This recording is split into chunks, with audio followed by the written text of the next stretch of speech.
Hi, everyone, and welcome back to our Advancing Your Business, Your People, and Your Legacy conversation series. My name is Kendall Rawls, and I am the Director of Development with the Rawls Group, and I will be your moderator. Today, I am joined by Jean Venat, an associate with the Rawls Group. Having owned his own business and working as a manufacturer representative to retail automobile dealers, Jean brings extensive experience in strategic planning and enhancing business performance to the conversation. Tom Olney, who is a partner with Owl Automotive Consulting, is also joining us. Tom brings 32 years of operational experience and has directly participated in over 30 dealership acquisitions as a buyer, a seller, and a broker. Today, we're going to talk about operational excellence. As car dealers, you're constantly faced with the unknown, manufacturer issues, recalls, economic changes, and what many have never experienced in their lifetime, pandemics. All these dynamics create disruptions or transitions in your business, which require operational excellence to succeed through the change, or what many may refer to as a strategic succession strategy. We have a powerhouse team of experts today with Jean and Tom, and are ready to dive in to answer common questions we're receiving from dealers across the country. Tom, how do you get your corporate culture to recalibrate if behaviors of consumers change long term on the other side of this crisis? Very good question, and I think that the first answer to that is from the company from the top down to understand that they are going to need to change, right?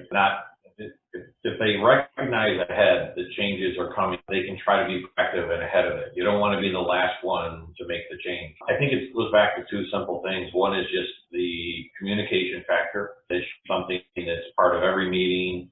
There should be a discussion of what is going on in the marketplace, what are consumers and customers doing differently, and I think it's important to look at other industries.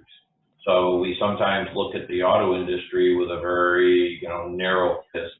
We're retail, and yes, it's a big purchase, but we're retail. What other retailers, what can we learn from Amazon? What can we learn from Apple? What can we learn from grocery store and how they're doing things different than they did before?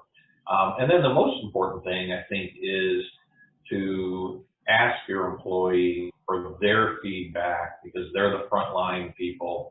Their feedback of what do their customers want, what has happened in the last week with a customer that is a positive, open-ended questions to our employees of, hey, what worked with a customer? What customer was wowed because of something new we did? And also, hey, tell me about a customer who got frustrated with us. Sometimes we don't want to talk about those things, but we can learn from them. A customer had experience with us.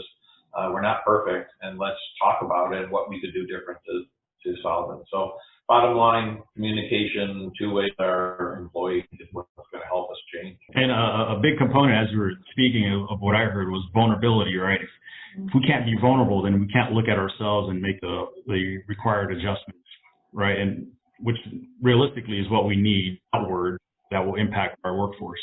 And I think that John made a great point, and I think that ties back into how you approach it. If when there's a bad experience, if everybody is getting scolded, everybody's getting reprimanded, they're going to clam up and they're going to go into the shell. But if it's an open conversation of saying, hey, this didn't go as well as we liked, let's just be honest with each other. Let's talk about what happened.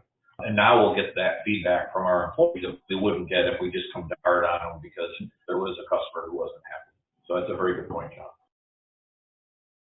Advancing Your Business, Your People, and Your Legacy is produced by the Rawls Group and hosted by me, Kendall Rawls.